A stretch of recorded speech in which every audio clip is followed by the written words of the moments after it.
Halo semua, welcome to Alpha Omega Church. Kami harap kalian tidak merasa canggung dengan cara kita mengangkat tangan, melompat, menyanyi, atau mendengar bahasa-bahasa yang mungkin asing bagi teman-teman. Karena kami percaya bahwa lagu dapat membangkitkan iman dan itu merupakan ekspresi kita mengasihi Tuhan yang dasar. Alpha Omega Church adalah tempat orang yang tidak sempurna, jadi kalau kalian punya teman yang tidak sempurna bisa diajak untuk bersama-sama untuk ibadah di tempat ini. Di Alpha Omega Church, kita berusaha membangun suasana yang antusias dan semarak dalam setiap ibadah. Jadi, kita sangat mengajak teman-teman untuk berpartisipasi dan responsif dalam ibadah ini. Feel free untuk ikut bertepuk tangan, mengangkat tangan, bahkan bilang yes, wow, atau amin ketika nanti pembicara menyampaikan sesuatu yang positif dan memberkati teman-teman. Untuk yang mengikuti ibadah secara online, kalian bisa mengetik respon yang positif dan membangun di kolom komentar. Jangan lupa untuk tetap mematuhi protokol kesehatan, pastikan masker kalian tetap digunakan, dan kita bisa menyapa satu dengan yang lain dengan ramah dan senyum atau melambaikan tangan tanpa harus bersentuhan fisik. Berikut ada beberapa informasi yang akan aku sampaikan. Yang pertama, ibadah raya hari Minggu 2 kali ibadah jam 8 dan 10 pagi. Jangan lupa untuk mendaftar link yang sudah dibagikan terlebih dahulu. Info link ibadah bisa kontak PKS masing-masing. Ibadah online juga akan tayang dan bisa diakses setiap minggunya mulai jam 8 pagi. Teens Online Service juga bisa diakses di YouTube Alpha Omega Church. Jangan lupa untuk subscribe, like, comment, and share link ke teman-teman supaya kita bisa diberkati bersama-sama. Jangan lupa setiap hari Kamis jam 8 malam Alpha Omega Church mengadakan Worship and Word, di mana kita bisa menyembah bersama dan teman-teman juga bisa didoakan secara personal. Mari join via Instagram Live, IG Son of Praise Official, dan YouTube Alpha Omega Church. Ajak saudara dan kawan-kawan untuk join bersama. Buat teman-teman yang rindu untuk memberikan persembahan secara online, teman-teman bisa memberikan ke rekening yang ada di bawah ini. Itu aja informasi yang dapat aku sampaikan. Enjoy the rest of the service and bye-bye. God bless you.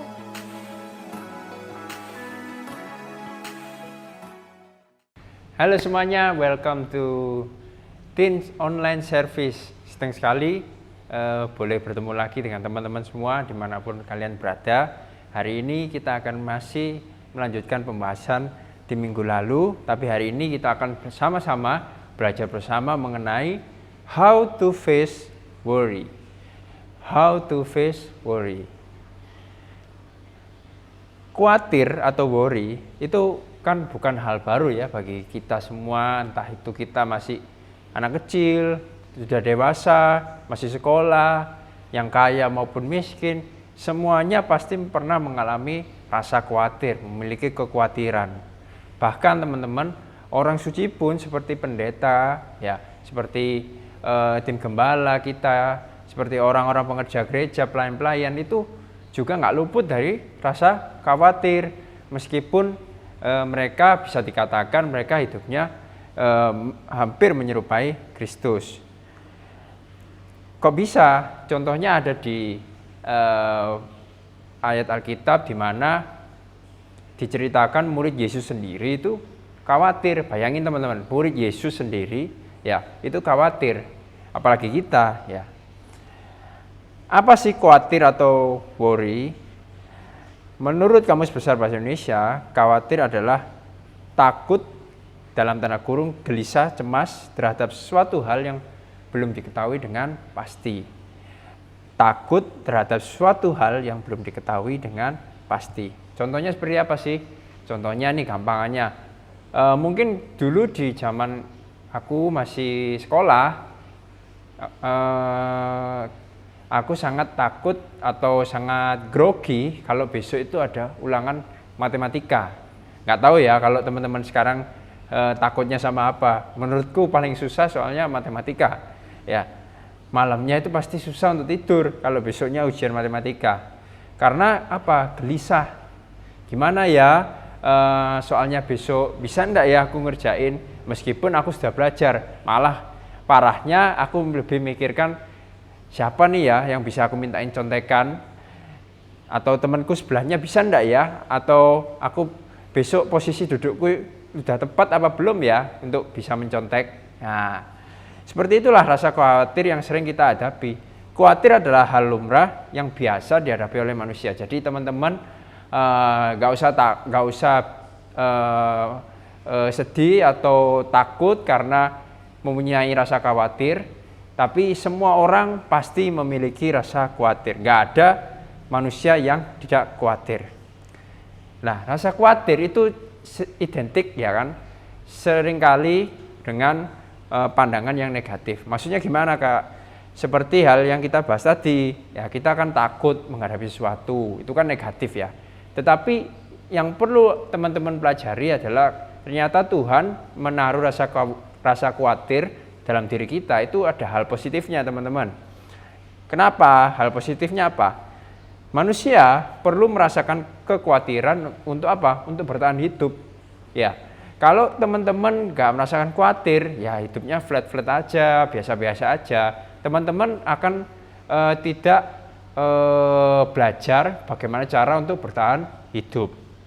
Yang kedua, dengan khawatir tentang sesuatu akan memotivasi. Memotivasi gimana? Seorang untuk mencari jalan keluar, bekerja keras untuk mencapai tujuan. Ya itu tadi, seperti aku jelaskan. Kalau teman-teman hidupnya flat aja, nggak ada tantangannya, teman-teman ya nggak akan belajar mencari sesuatu hal baru. Teman-teman nggak akan bisa mencari jalan keluarnya untuk masalah teman-teman sendiri, dan teman-teman nggak ada motivasi untuk hidup. Yang ketiga, yang terakhir adalah perasaan khawatir itu juga membantu seseorang mengantisipasi masalah yang akan datang di masa depan, ya kan? Kalau teman-teman nggak punya khawatir ya, teman-teman ya nggak akan mikirin ke depannya akan seperti apa, teman-teman akan sekolah di mana, teman-teman akan menghadapi apa di pekerjaan, pasti nggak ada tantangannya dalam hidup. Yang perlu diketahui juga, Tuhan menaruh kekhawatiran hanya sampai perasaan teman-teman, bukan sampai kepikiran kita. Catat ya, namanya sampai perasaan, bukan di pikiran. Itu sebabnya nggak ada orang bilang itu pikiran khawatir, tapi perasaan yang khawatir, rasa khawatir. Tagline kita hari ini kita ucapin sama-sama, worry less and trust God more. Worry less and trust God more. Apa yang Alkitab katakan tentang khawatir? Kita buka ayatnya teman-teman di Matius 6 ayat 25 sampai 34. Agak panjang sih, tapi ini cerita yang bagus banget buat kita pelajari. Karena itu, aku berkata kepadamu, janganlah khawatir akan hidupmu, akan apa yang hendak kamu makan atau minum, dan janganlah khawatir pula akan tubuhmu, akan apa yang hendak kamu pakai. Bukankah hidup itu lebih penting daripada makanan, dan tubuh itu lebih penting daripada pakaian? Ayat 26, pandanglah burung-burung di langit yang tidak menabur dan tidak menuai, dan tidak mengumpulkan bekal pada dalam lumbung, namun diberi makan oleh Bapamu yang di surga. Bukankah kamu jauh lebih burung-burung itu? Siapakah di antara kamu yang karena kekhawatirannya dapat menambahkan sehasta saja pada jalan hidupnya? Dan mengapa kamu khawatir akan pakaian? Perhatikanlah bunga bakung di ladang, yang tumbuh tanpa bekerja dan tanpa memintal. Namun aku berkata kepadamu, Salomo dalam segala kemegahannya pun tidak berpakaian seindah salah satu dari bunga itu. Ayat 30, jadi jika demikian Allah mendandani rumput di ladang, yang hari ini ada dan besok dibuang ke dalam api, tidakkah ia akan terlebih lagi mendandani kamu, hai orang yang kurang percaya? Ayat 31 dikatakan, sebab itu janganlah kamu khawatir dan berkata, apakah yang akan kami makan, apakah yang akan kami minum, dan apakah yang akan kami pakai. Semua itu dicari bangsa-bangsa yang tidak mengenal Allah. Akan tetapi Bapamu yang di surga itu tahu bahwa kamu memerlukannya semuanya itu. Ayat 33, tetapi apa? Carilah dahulu kerajaan Allah dan kebenarannya, maka semuanya itu akan ditambahkan kepadamu. Sebab itu, janganlah kamu khawatir akan hari besok, karena hari besok mempunyai kesusahannya sendiri. Kesusahan sehari cukuplah untuk sehari. So yang pertama kita belajar tentang apa? Khawatir adalah kata kunci dalam Alkitab. Khawatir adalah kata kunci dalam Alkitab. Kok bisa? Jangan takut, jangan khawatir, itu kan sering kali kita dengar ya. Frasa ini sering kali kita dibaca, sering kali diulangi di Alkitab ya. Bahkan disebutkan lebih dari 350 kali, teman-teman. Mengapa penting khawatir ini? Diceritakan dari Perjanjian Lama, Tuhan mengatakannya kepada Gideon ketika memanggilnya untuk memimpin Israel. Lalu berikutnya Tuhan mengatakannya kepada Yeremia ketika memanggilnya untuk menjadi nabi bangsa-bangsa. Lalu pada Perjanjian Baru dia mengatakan juga, Kristus mengatakan kepada para wanita pada saat kebangkitannya. Dan yang terakhir Paulus juga mengatakan dalam Filipi 4 ayat 6, jangan khawatir tentang apapun. Lalu yang kedua adalah khawatir muncul karena ketakutan manusia. Khawatir muncul karena ketakutan manusia. Pertanyaannya, kapan sih rasa khawatir itu keluar atau muncul dalam kehidupan manusia? Jawabannya adalah ketika di Taman Eden. Ketika Adam berkata, saya takut, ya. Sehingga sampai saat ini manusia terus hidup dalam ketakutan, takut gagal, takut sukses, takut mati, ya, takut sakit, ya. Ketakutan menjadi norma karena tidak adanya cinta. Yohanes dalam ayatnya berkata di 1 Yohanes 4 ayat 18 dikatakan di dalam kasih tidak ada ketakutan. Kasih yang sempurna melenyapkan ketakutan. Sebab ketakutan mengandung hukuman dan barang siapa takut, ia tidak sempurna di dalam kasih. Jadi apa? Hubungan manusia dengan Tuhan dan sesamanya menjadi retak karena ketakutan itu. Oleh karena itu, orang terus-menerus diganggu oleh ketakutan. Sehingga manusia seringkali mengandalkan dirinya sendiri dan lupa bahwa dia punya Tuhan yang lebih besar dari ketakutannya. Tagline kita, worry less and trust God more. Worry less and trust God more. Yang ketiga, lupa janji Allah adalah faktor utama rasa khawatir. Kita seringkali khawatir lebih besar dari janji yang Allah berikan buat kita. Kita sering lupa bahwa Tuhan itu berjanji untuk menghidupi, menyediakan apapun yang kita butuhkan. Contohnya, dalam Matius 6, 25-34 yang tadi kita baca, Kristus itu memerintahkan muridnya supaya jangan khawatir akan kebutuhanmu. Meskipun kamu ngikut aku, kamu nggak bekerja. Petrus yang awalnya nelayan, nangkap ikan, punya pekerjaan, ikut Yesus. Nggak ada pekerjaan, hanya menjala manusia. Tapi Yesus menjelaskan di sini supaya jangan khawatir. Kehidupanmu itu pasti akan tercukupi. Ya, bahkan burung di udara, tanaman di ladang pun Tuhan menyediakan, Tuhan memberikan kehidupan buat mereka. Kristus juga mengajar di ayat sebelumnya, di perikop sebelumnya, mengajar para murid untuk tidak menimbun harta di bumi. Orang-orang beriman, termasuk kita semua, harusnya tidak menimbun kekayaan seperti orang lain di dunia. Tetapi mereka juga tidak boleh diliputi rasa kekhawatiran tentang kebutuhan mereka. Meskipun kita memiliki bekerja di gereja, melayani gereja, janganlah khawatir teman-teman. Tuhan pasti akan menyediakan. Tuhan tidak pernah luput dari janjinya. Dia pasti kasih yang terbaik buat kehidupan kita. Itu sebabnya ada sebuah quote dari William MacDonald dalam bukunya di Believers Bible Commentary dikatakan, worry is sin because it denies the wisdom of God. It says that he doesn't know what he is doing. It denies the love of God. It says he doesn't care, and it denies the power of God. It says that he is not able to deliver me from whatever is causing me to worry. Artinya, kekhawatiran adalah dosa karena menyangkal hikmat Allah. dikatakan bahwa dia tidak tahu apa yang dia lakukan, itu menyangkal kasih Tuhan, dikatakan dia tidak peduli, dan itu menyangkal kuasa Tuhan. Dikatakan bahwa dia tidak dapat membebaskan saya dari apapun yang membuat saya khawatir. Worryless and trust God more. Terakhir, aplikasinya seperti apa ya? How to face your worry. Yang pertama adalah mengutamakan Allah dalam hidup Anda. Bisa diucapkan sama-sama, mengutamakan Allah dalam hidup Anda. Ayatnya ada di ayat 33, tetapi carilah dahulu kerajaan Allah dan kebenarannya, maka semuanya itu akan ditambahkan kepadamu. Khawatir tentang hal bersifat materi, ya, itu akan mencekik kehidupan Anda. Ya, contohnya rasa khawatir untuk makan, rasa khawatir untuk punya rumah, rasa khawatir untuk punya mobil, rasa khawatir untuk punya handphone baru, itu akan mencekik kehidupan Anda.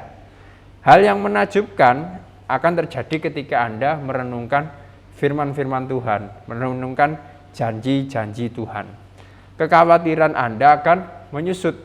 Pikiran Anda, sikap Anda diprogram untuk lebih menikmati hidup, karena Anda baca firman Tuhan kan tenang. Nggak ada firman Tuhan yang membuat kita takut. Adanya yang memberikan ketenangan buat kehidupan kita. Itu sebabnya seringkalilah kita merenungkan janji-janji Tuhan. Aku punya sebuah ilustrasi, teman-teman. Di samping ini ada tabung berisi air, ya. Lalu ada botol, satu botol berisi ya cairan berwarna merah, yang satu botol kosong, ya. Pertama aku masukkan cairan botol yang berisi cairan berwarna merah, ya teman-teman. Teman-teman lihat ya. Oke, teman-teman lihat ya. Botol ini tenggelam. Ya, tenggelam dan tidak mengambang di permukaan. Dia tenggelam ke dasar permukaannya tabung ini dan tidak naik, ya teman-teman. Lalu botol yang satunya, teman-teman perhatiin, botol ini kosong, nggak ada isinya, ya. Ya. Botol yang kosong ini, ya, meskipun kita tekan, ya, ke dalam air, ya, itu akan tetap mengambang, akan tetap berada di permukaan, nggak akan turun ke bawah permukaan tabung ini. Ya, itu aja ilustrasi dari saya menggambarkan tentang kekhawatiran kita. Ya, sama halnya dengan kehidupan kita. Kalau kita punya rasa khawatir, ya, ini bayangkan botol ini kita, pribadi kita. Kita punya rasa khawatir sebanyak ini. Sebanyak cairan yang ada di botol ini. Ya, kita akan selalu tenggelam dalam kehidupan kita. Ya, hidup kita akan menjadi berat, ya, susah untuk mengambang, susah untuk naik, ya, kehidupan naik level kehidupan kita, susah untuk belajar mengenai hal baru, hanya memikirkan kekhawatiran itu aja, ya. Bayangkan kalau teman-teman seperti botol yang satunya, yang kosong. Maksudnya apa ini botol yang kosong? Pribadi teman-teman punya rasa khawatir, punya, tetapi teman-teman membagikan kekhawatiran teman-teman dengan Tuhan, menyerahkannya sama Tuhan, kekhawatiran teman-teman, rasa takut teman-teman. Akhirnya apa? Teman-teman nggak akan tenggelam dalam kekhawatiran yang teman-teman miliki. Teman-teman akan pasti bisa naik ke permukaan, teman-teman akan pasti bisa naik level, bahkan teman-teman bisa melebihi target atau ekspektasi teman-teman. Karena teman-teman tidak memiliki rasa khawatir, karena rasa khawatir teman-teman bagi ke Tuhan Yesus. Jadi balik lagi tagline kita, worryless and trust God more. Worryless and trust God more. Yang kedua, yang terakhir, rencanakan hari esok bukan mengkhawatirkan. Rencanakan hari besok bukan mengkhawatirkan. Ayat 34 dikatakan, sebab itu janganlah kamu khawatir akan hari besok, karena hari besok mempunyai kesusahannya sendiri. Kesusahan sehari cukuplah untuk sehari. Di ayat terakhir ini, Yesus menjelaskan kepada kita supaya merencanakan masa depan kita. Gimana sih kita bisa merencanakan masa depan kita dengan baik? Kita harus belajar melalui pengalaman. Pengalaman adalah pelajaran yang paling berharga untuk merencanakan masa depan kita. Contohnya, ketika akan menghadapi ujian matematika katakanlah, teman-teman harus belajar matematika dan pahami betul supaya bisa melewati ujian tersebut. Atau cara lainnya, teman-teman bisa bertanya kepada kakak kelas atau guru les ya. Nah, itu akan membimbing teman-teman menghadapi ujian tersebut. Jadi teman-teman tidak akan takut, tidak akan khawatir mengenai masa depan atau hari besok yang akan teman-teman hadapi. Apapun itu, ketika teman-teman sudah nggak sekolah pun, tanyakanlah kepada orang yang lebih senior. Ya contohnya ketika teman-teman akan memilih pasangan hidup, ya teman-teman juga bisa tanya kepada orang tua teman-teman atau kepada tim gembala bagaimana memilih pasangan yang baik, bagaimana apakah pasanganku ini cocok apa enggak buat aku. Nah, selain teman-teman belajar mempelajari pengalaman yang teman-teman miliki selama kehidupan teman-teman. Melalui pengalaman hidup yang sudah kita lewati dan lewat orang lain, kita bisa membuat rencana yang matang, baik, supaya kita tidak khawatir atau tidak takut akan masalah yang dihadapi. Tagline kita, worry less and trust God more. Jadi kesimpulannya apa teman-teman? Ada dua hal yang harus kita lakukan, yang harus kita aplikasikan. Yang pertama adalah utamakan Allah dalam hidup Anda. Yang kedua, rencanakan hari depan, bukan mengkhawatirkan. Thank you, itu aja dari aku. Semoga memberkati teman-teman dimanapun teman-teman berada. See you and God bless.